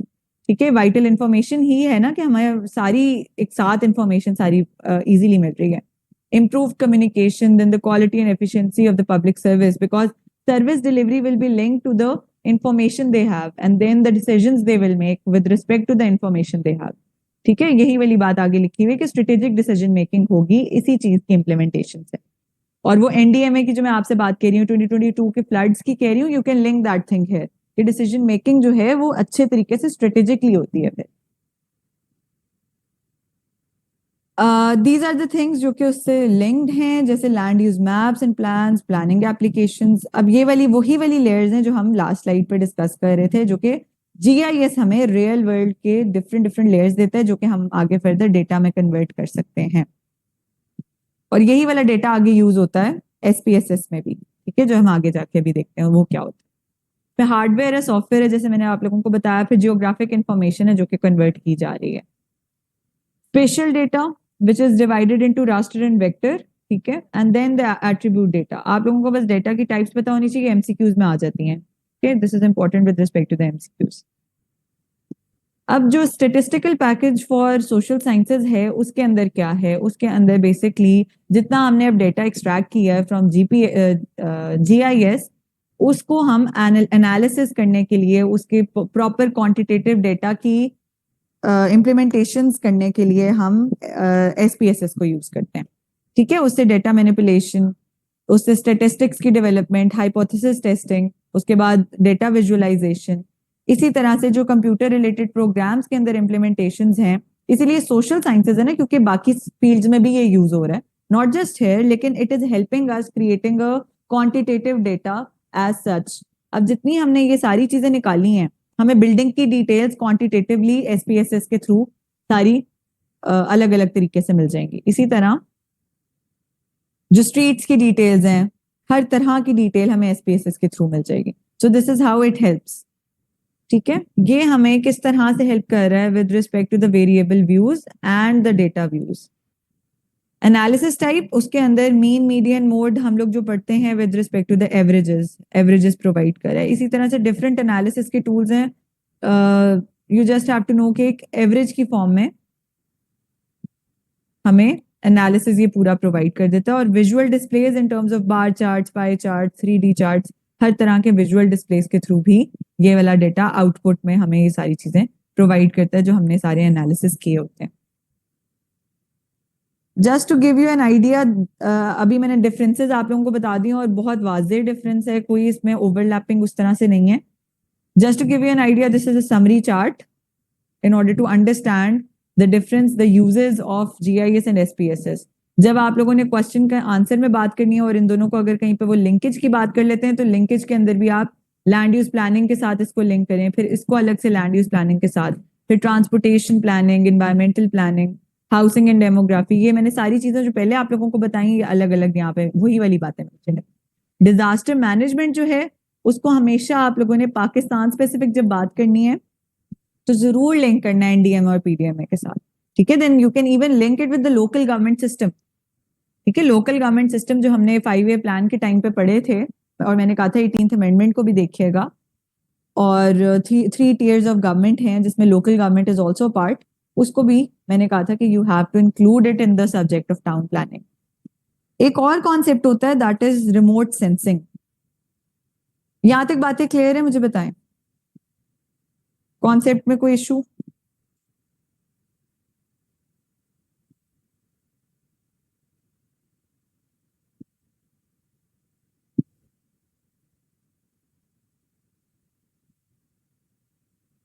Ji, is it clear till now? Any issue with respect to the concepts?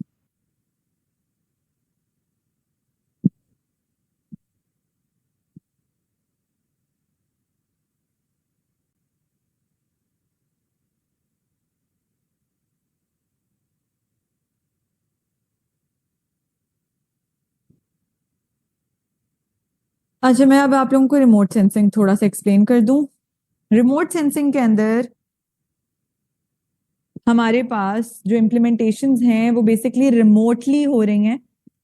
इसके अंदर जीआईएस के अंदर the system is that on site implementations भी हैं। इसके अंदर जितनी सारी एनालिसिस हो रहे हैं वो सारे रिमोट तरीके से हो रहे हैं। ठीक है, this is the sensor which is sensing and it is analyzing and it is giving the data here on the screen. ठीक है, ये हमें स्क्रीन पे इस तरह का डेटा प्रोवाइड कर रहा है। ये सेंसर है, ये सारी चीजें ऑब्जर्व कर रहा है और हमें इस तरह से डेटा प्रोवाइड कर रहा है। तो remote sensing is applied in urban development for task such as land use mapping, transportation planning, disaster management, environmental monitoring and urban growth patterns. ठीक है, अगर हम इन चीजों को पॉजिटिवली यूटिलाइज करें ना, तो यही वो वाली चीज है जो मैं आप लोगों से कही थी कि we will be studying this thing, और ये आप लोग इनकॉर्पोरेट कर सकते हैं अपने अर्बनाइजेशन के जो आपने अर्बन मैनेजमेंट के टूल्स लिखने होते हैं ना, उसमें ये वाली चीजें भी आप वहां पे मेंशन करें कि अर्बनाइजेशन को मैनेज करने का बहुत इंपॉर्टेंट टूल है रिमोट सेंसिंग या जीआईएस। ठीक है, इसके अंदर we use the concept of remote sensing with respect to the land use classification, environmental monitoring, urban expansion analysis. ये सारी चीजें रिमोट सेंसिंग के थ्रू बहुत इजीली हो जाती हैं। ठीक है, इसके अंदर जैसे अर्बन एक्सपेंशन एनालिसिस है, तो ये वही वाली चीज है related to the urbanisation and the demands जो कि हमारे पास प्लानिंग के प्रॉब्लम्स आ रहे हैं, स्प्रॉल के प्रॉब्लम्स आ रहे हैं, जो लैंड कंजम्पशन के प्रॉब्लम्स आ रहे हैं, या इंक्रोचमेंट के जो प्रॉब्लम्स हैं, वो सारे रिमोट सेंसिंग के through using a single click you can understand what are the problems at that specific area. ठीक है, ये अब गवर्नमेंट की सारी चीजों, ये सारी चीजें इम्प्लीमेंट होना शुरू हो गई हैं। रिमोट सेंसिंग, जीआईएस, आईटीएस, ये सारी चीजें इम्प्लीमेंट हो रही हैं। Then with respect to traffic management, it is very important. जो ट्रैफिक नेटवर्क्स हैं, आपके कम्युनिकेशन रूट्स हैं, वो सारी चीजें इससे प्रॉपरली मैनेज हो जाती हैं। वो then again we have disaster management, building heights and density analysis भी बहुत अच्छे तरीके से आपको आइडिया हो जाता है। For example there are areas जो कि बायलॉज के अगेंस्ट उन्होंने हाइट ज्यादा रखी होती हैं, या बहुत कम हाइट्स होती हैं, या उसका एनालिसिस करना होता है कि with respect to the street क्या ये हाइट फीजिबल है। तो वो सारी density analysis, mix use buildings के एनालिसिस, वो सारे यहाँ पे इसी के थ्रू हो रहे होते हैं। और वाटर रिसोर्स मैनेजमेंट भी इसी का पार्ट है। और अब मैं फिर से ये बातें नहीं रिपीट करूंगी, you already know. Urban heat island, smart city development. ठीक है,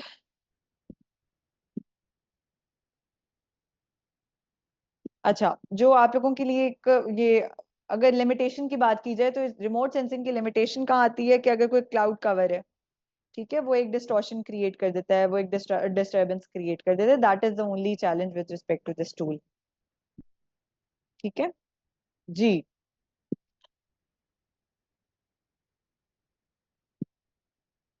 late me just see that article for you all. मैं आप लोगों के लिए वो आर्टिकल निकाल लूँ जो मैंने दिखाना था।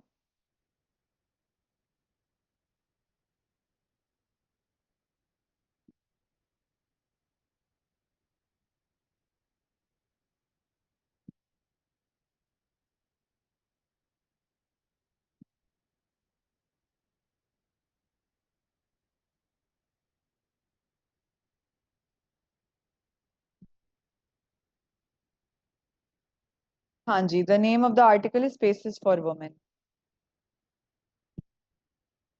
They can even link a topic with another topic like this.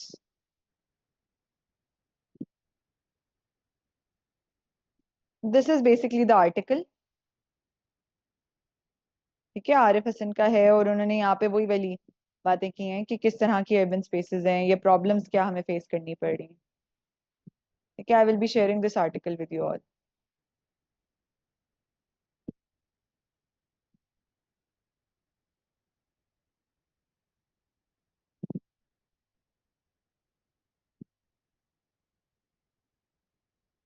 हाँ जी, अब बताएं कंफ्यूजन एंड क्वेरीज। जो आप लोग स्टार्ट में भी पूछ रहे थे वो भी बताएं, और जो अभी इससे रिलेटेड है आप लोगों की वो बताएं।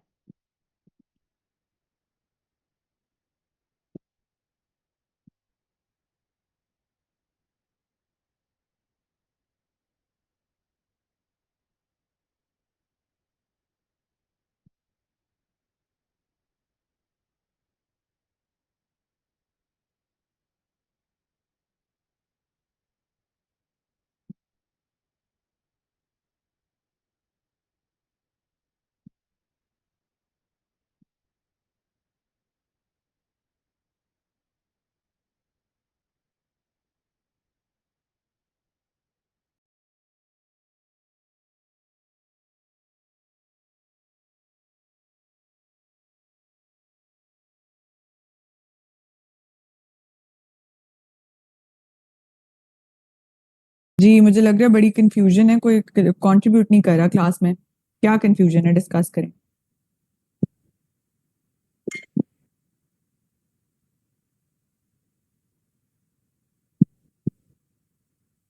पॉलिटिकल साइंस के हर फिलोसोफर को करना जरूरी है? नहीं, इसमें से ना तीन तीन फिलोसफर्स हैं I think western political thought में, और इसी तरह से दो या तीन मुस्लिम पॉलिटिकल थॉट में। उनसे रिलेटेड क्वेश्चन कभी भी नहीं आया और उनकी इतनी डिटेल्स भी नहीं है। उनसे रिलेटेड ना आप वन लाइनर जरूर उसके कर लीजिएगा, एमसीक्यूज में आते हैं वो। फ्रांसिस फुकुयामा के बाद दो ऐसे हैं, I am unable to recall the names, लेकिन वो दो हैं, उनसे रिलेटेड इतना कोई खास क्वेश्चन नहीं आते।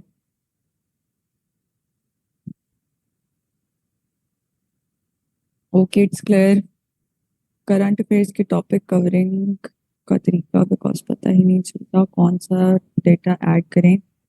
देखिए, टॉपिक ऐसा जो भी टॉपिक आए ना उसका स्टैग्नेंट डेटा ऐड कर लें फॉरन। लेकिन जो वेरिएबल डेटा है ना, जो आपको लगता है कि by the passage of time change होने वाला है, उसको भी ना ऐड करें, ना उसको याद करने की अभी जरूरत है। ठीक है, वो ग्रेजुअली जो चेंज होगा, जब वो एक तरह से स्टैग्नेंट हो जाएगा, उसको प्रिपेयर करें। जैसे for example you have Pakistan bureau of statistics, या you have the economic survey of Pakistan, या द बजट, या फिर इकोनॉमी की और डिफरेंट डायमेंशन जो कि स्टैग्नेंट्स ही हैं और हमारी बार बार वही चल रही हैं, या आईएमएफ की जो डिफरेंट डिस्कशंस आजकल चल रही हैं, ये सारी चीजें ऐसी हैं जो कि चेंज नहीं होनी, ये वही रहनी है। तो इस तरह की चीजें आप साथ साथ प्रिपेयर करें। लेकिन जिस टाइम पे जैसे इसराइल पैलेस्टाइन कॉन्फ्लिक्ट था और उसके रोज फिगर्स चेंज हो रहे थे, उस तरह की चीजें याद करने वाली नहीं होती। उसको ग्रेजुअली आपने with the passage of time, जब पेपर करीब है, उसके कोई फैक्ट्स एंड फिगर्स ऐसे हैं, उसको बस रिटेन करें। बाकी जैसे ये एसडीजीज हैं, these are the current developments. इसी तरह मैंने जो आप लोगों को तीन चीजें बताई हैं, Pakistan bureau of statistics, economic survey of Pakistan, the budget of Pakistan, the things related to IMF. These are the crucial ones, और वो इनसे related, इकोनॉमी से related तो क्वेश्चन आ ही जाता है ना।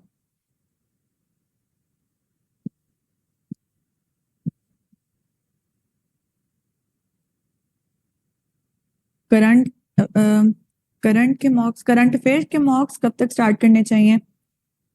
मैंने तो अगस्त में ही स्टार्ट कर दिए थे। और करंट अफेयर्स जो ना वो रेलिवेंट होते हैं आपके फिस्कल ईयर को कवर करना है आपने। फिस्कल ईयर आपका जब से स्टार्ट हुआ है ना, तब से आपके करंट अफेयर्स रेलिवेंट हो गए हैं। नवंबर में आप लोगों के पेपर्स बन जाने हैं। ठीक है, फिस्कल ईयर को माइंड में रखें, वैसे 2 साल के करंट अफेयर्स रेलिवेंट होते हैं।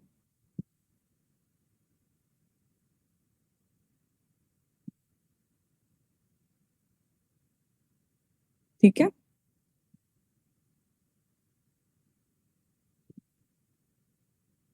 सारी कौन सी जितनी हमने डिस्कस की है उनकी आप बात करें। जो आपको इजी लगती है ना, आप उनको अपने नोट्स में वही वाली ऐड करें। जो आपको मुश्किल लग रही है उनको ना ऐड करें। नोट्स को मुश्किल ना बनाएं, आपके लिए इशू हो जाएगा बाद में, रिटेन नहीं होता फिर।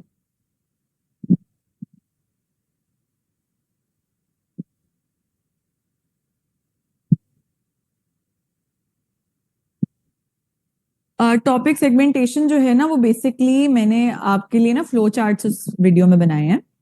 जैसे प्लेटो है, उन्होंने बताया हुआ नहीं है कि प्लेटो की कौन कौन सी डायमेंशन आपने कवर करनी है। दैट इज वाई मैंने टॉपिक सेगमेंटेशन की बात की थी कि प्लेटो की फर्दर कौन कौन सी डायमेंशन है। ये बेंथम है तो उसकी कौन कौन सी डायमेंशन कवर करनी है।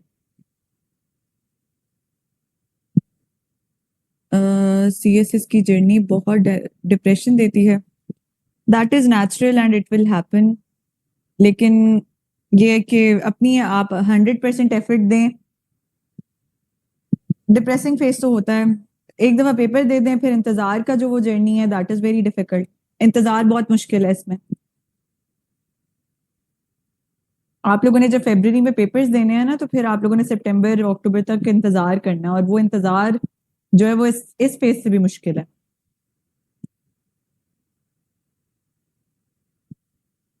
जी, that is tough. Keep yourself motivated, और ज्यादा लोगों को ना बताएं that you are preparing for CSS. अपने तक रखें, किसी को नहीं बताने की जरूरत that you are preparing.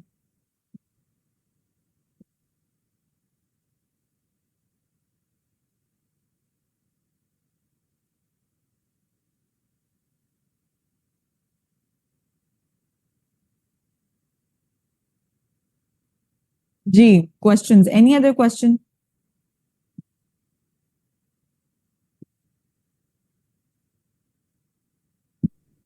We will have a detailed lecture on paper attempting techniques in the next class. ठीक है, उसके बाद फिर आप लोगों को जो आप लोग कह रहे हैं ना मॉक कैसे करते हैं, लिखना कैसे, अब समझ नहीं आ रही, वो आई होप कि वो वाली चीजें भी आप लोगों की क्लियर हो जाएंगी उसके बाद. Video link of urban design and planning. In urban design, there is a point of neighborhood. Urban design में जो नेबरहुड का पॉइंट है ना, एक कॉन्सेप्ट होता है जैसे हमने अभी पढ़ा है ना, ट्रांजिट ओरिएंटेड डेवलपमेंट. इसके अलावा एक होता है ट्रेडिशनल नेबरहुड डेवलपमेंट, TND का एक कॉन्सेप्ट होता है. अब नेबरहुड जो है दैट इज वेरी इंपॉर्टेंट. और जितने हमने अर्बन सेटलमेंट्स पढ़ी थी ना, क्या था वो, अर्बन सेटलमेंट्स ही थी. हमने जो सेटलमेंट्स पढ़ी है ना, वो बेसिकली नेबरहुड को प्रॉपरली डिजाइन करते हैं. और जब आप नेबरहुड प्रॉपरली डिजाइन करते हैं कि उस नेबरहुड के अंदर स्पेसिफिक लेन के अंदर एक तरह के लोग रह रहे हैं, इरिस्पेक्टिव कि दूसरी लेन के अंदर कौन से रह रहे होंगे, तो वो नेबरहुड एक प्रॉपरली डिजाइंड होता है. So that is what neighbourhood basically is. ठीक है, ट्रांजिट नहीं, ट्रेडिशनल नेबरहुड डेवलपमेंट का एक कॉन्सेप्ट होता है. ऐसे के लिए इंपॉर्टेंट थीम्स प्रिपेयर कर लें तो वो नहीं, ऐसे के लिए इंपॉर्टेंट थीम्स अब लॉजिकल नहीं है, इट इज इररिलेवेंट. इवन ये जो पिछले साल के पेपर में करंट अफेयर्स के टॉपिक्स आ गए थे, तो आई एम प्रिटी श्योर कि बहुत ज्यादा लोग ना ऐसे के पेपर को करंट अफेयर्स का पेपर बना के आ गए होंगे, और वो चीज जो है ना सबसे गलत होती है. That is the worst approach a person can do, और ऐसे के पेपर को रूइन करने वाली बात है. पब्लिक कैपिटल इन्वेस्टमेंट, जी, इससे related what do you want to ask?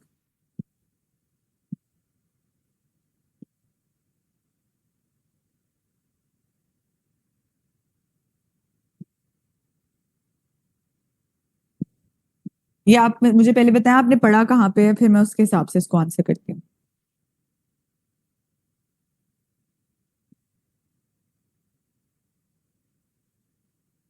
ठीक है. अच्छा, हमने जो चीजें लिंक की हैं, हमने इसको लिंक किया है ना सोशल एंड इकोनॉमिक. ठीक है, इन दो चीजों के साथ हमने इस बात को लिंक किया. This is basically link to the social and economic factor. ठीक है, सोशल बेनिफिट से रिलेटेड है ये, या इकोनॉमिक बेनिफिट से रिलेटेड है, जिसके अंदर you can create an environment by the public and capital investment. Public capital investment इसके अंदर ना उसको भी लिंक कीजिएगा. जो हमने अफोर्डेबल हाउसिंग के अंदर कॉन्सेप्ट पढ़ा था, इंडिया की केस स्टडी पढ़ी थी. I hope you are able to relate it.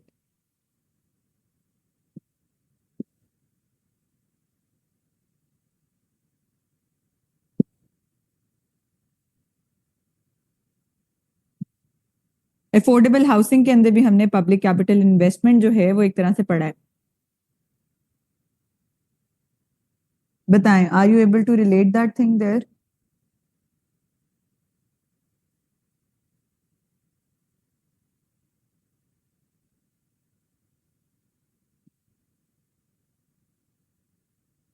Land use control में कैसे ये कंट्रीब्यूट करेगा? That is basically related to the problem of slum development.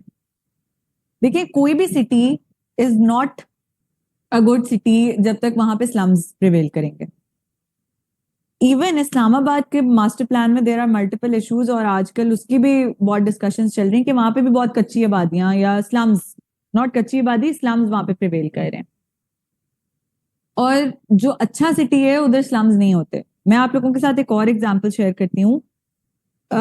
If you see, I will give an example of Lahore again. If you see different societies, for example Bahria town, तो उसके साथ एक area बना हुआ होता है जो कि बहुत ही एक विलेज टाइप होगा एरिया, या वहां पे स्लम्स या कच्ची आबादी बनी हुई होगी. ठीक है, एक बहुत अच्छी सोसाइटी के साथ इस तरह की चीजें एसोसिएटेड होती हैं, और that is not a good approach. वो एक अच्छे सिटी की अप्रोच नहीं होती. जहां पे इस तरह की कम्युनिटीज रह रही हो जिनको प्रॉपर फैसिलिटीज नहीं मिल रही, तो वो अच्छे डोमेन में नहीं है. वो सिटी जो है that is not a properly design city. अब मैं आप लोगों को बता रही हूँ कि इस्लामाबाद में ये वाले इश्यूज हैं, which was a design city previously, लेकिन ये अर्बन मैनेजमेंट की प्रॉब्लम्स हैं जिसकी वजह से ये सारी चीजें. ठीक है.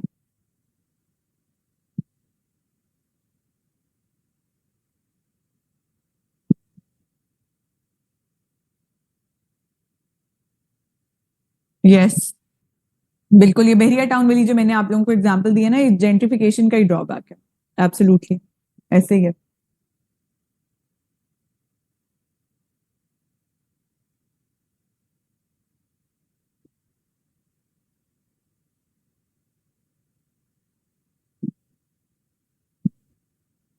क्वेश्चन नहीं समझ आया। रिटन का रिजल्ट पहले शो जाता है, बात नहीं मुझे समझ आई, फिर से बताएं। और आप लोग अनम्यूट करके भी पूछ सकते हैं, there is no issue in doing it, ठीक है। अगर टाइप करने में किसी को इशू है तो वो अनम्यूट करके पूछ लें। फिजिकल मॉक दिए थे लाहौर में? नहीं, मैंने कोई फिजिकल जाके किसी एकेडमी में जाके मैंने कोई मॉक नहीं दिया था। मैंने घर में बैठ के मॉक्स अटेम्प्ट किए थे, और मैं किसी सीनियर को या किसी वो जो अच्छे पोजीशन होल्डर्स सीएसपीज हैं, या फिर किसी से मैं एवेल्युएट करा लेती थी, या जो इन प्रिपरेशन प्रोसेस थे, जो सीएसएस की प्रिपरेशन कर रहे थे, उनसे मैं एवेल्युएट करा लिया करती थी। तो मैं कैम स्कैन करती थी और उनको पीडीएफ भेज देती थी। जाके मैंने कोई मॉक नहीं दिया था। इवन मैंने इंटरव्यू का भी कोई मॉक नहीं दिया था। और ये अकेडमीज जो हैं, they will discourage you, they will say कि ये सब्जेक्ट नहीं ऑप्ट करना। मेरे लिए तो डिस्करेजिंग फैक्टर ही ये था कि मेरे जो सब्जेक्ट थे वो सारे ही डिस्करेज करते थे, ये सब्जेक्ट लेने ही नहीं है। मैंने कहा अगर आप लोग कह रहे हैं नहीं लेने तो फिर I won't come to you.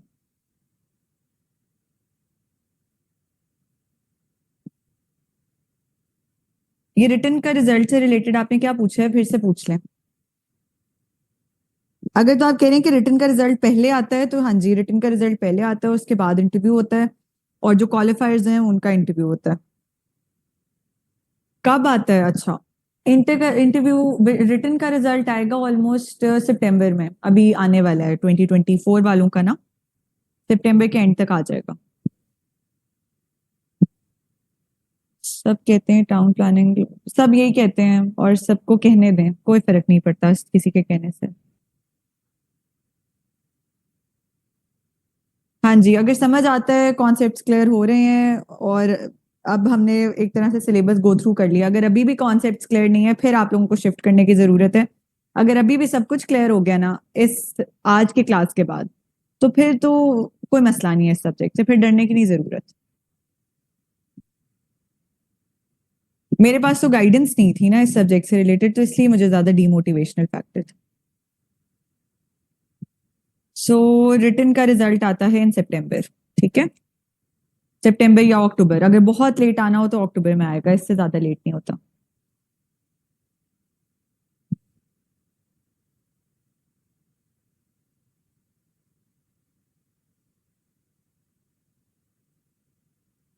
Ma'am guidance ही नहीं है, कहीं अच्छे को भी सब गलत कहते हैं। हाँ जी, अ, लोग क्रिटिसाइज करने पहले आ जाते हैं, इंस्टेड के कोई अगर गाइड कर रहा है तो उसकी बात सुन ले। पॉजिटिव क्रिटिसिज्म यहाँ पे कम है, नेगेटिव क्रिटिसिज्म ही है ज्यादातर।